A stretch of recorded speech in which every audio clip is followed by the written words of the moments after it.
Do you know the name Adol Christin? Hey everyone, it's Nico, and I've got Ys Memoire, the Oath in Felghana here for the Nintendo Switch, which is a remaster they're calling it. I wouldn't call it that, but that's what they're calling it, of the 2005 PSP release, which was a remake of Ys 3 from the 16-bit era. You got all that? Okay, good. And this game has been previously re-released since 2005 when it originally launched on the PSP. I played it back in 2015 on Steam. They ported it to Steam in 2012, and this basically builds upon what they did there. And they even updated it in 2020 on Steam. So again, this just builds upon what they did there. And the main things that they added are the following. The first is that they redrew all of the character portraits. And honestly, I really love the new portraits. You can still switch to the classic through the settings if you prefer that style. But I really love the new refined character portraits that they drew. And then also they did give some voice acting for Adol, who is the protagonist in this. And then there's also multiple versions of the soundtrack that you can switch between. And again, I think the remastered audio is much better than the original was. So these are all nice touches. But visually, like, you could still tell this is a PSP game. I don't really know how much remastering went on outside of it just simply being a game that's outputting at a higher resolution. But hey, it still looks nice.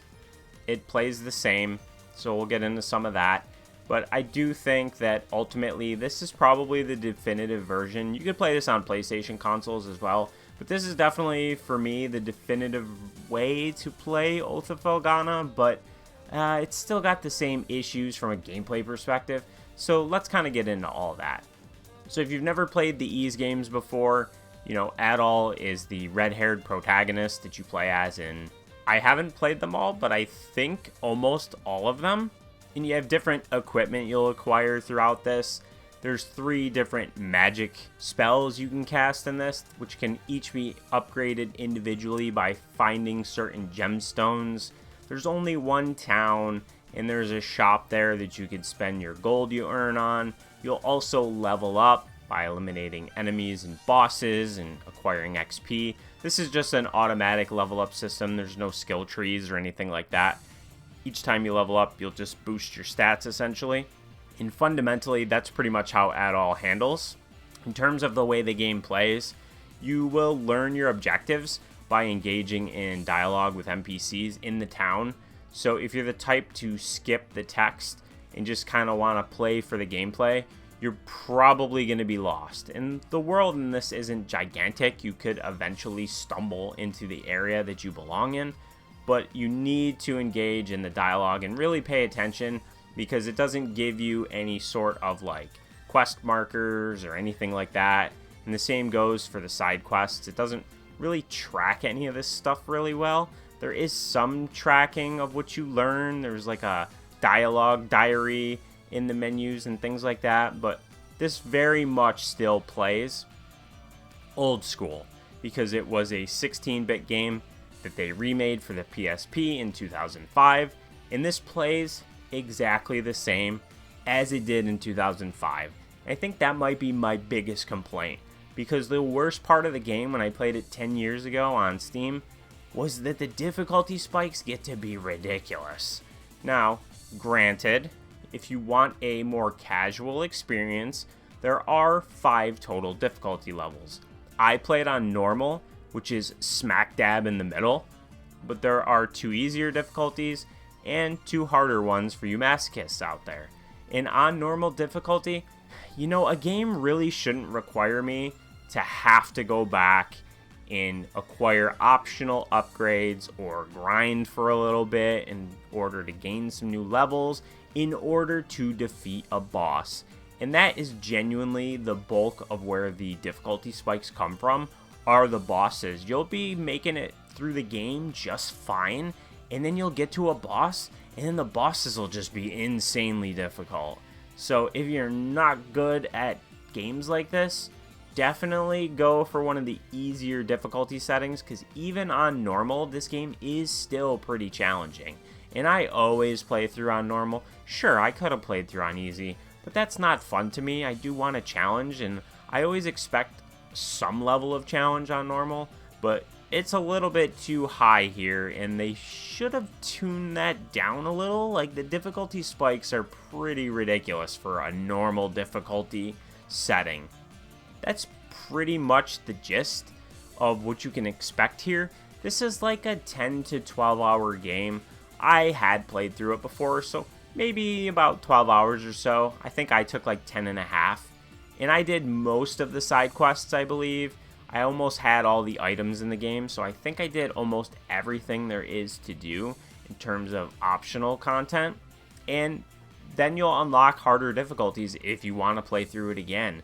There is a New Game Plus option. There's a nice museum with different artwork you can view in here.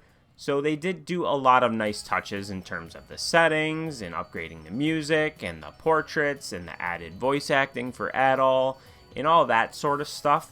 But the core gameplay, the way it plays, the difficulty, the challenge, this feeling very retro in its design is intact. And I think for some of you out there, you know, you'll like that. You'll like that it's untouched. But for me, I wish they tuned down those spikes in difficulty just a little bit. Now, the last thing I do want to cover is, hey, I played this on Nintendo Switch. How does it look? How does it run? All that sort of stuff. Well, at this point, you know, it looks pretty nice, but like I said, still pretty much looks like a PSP game.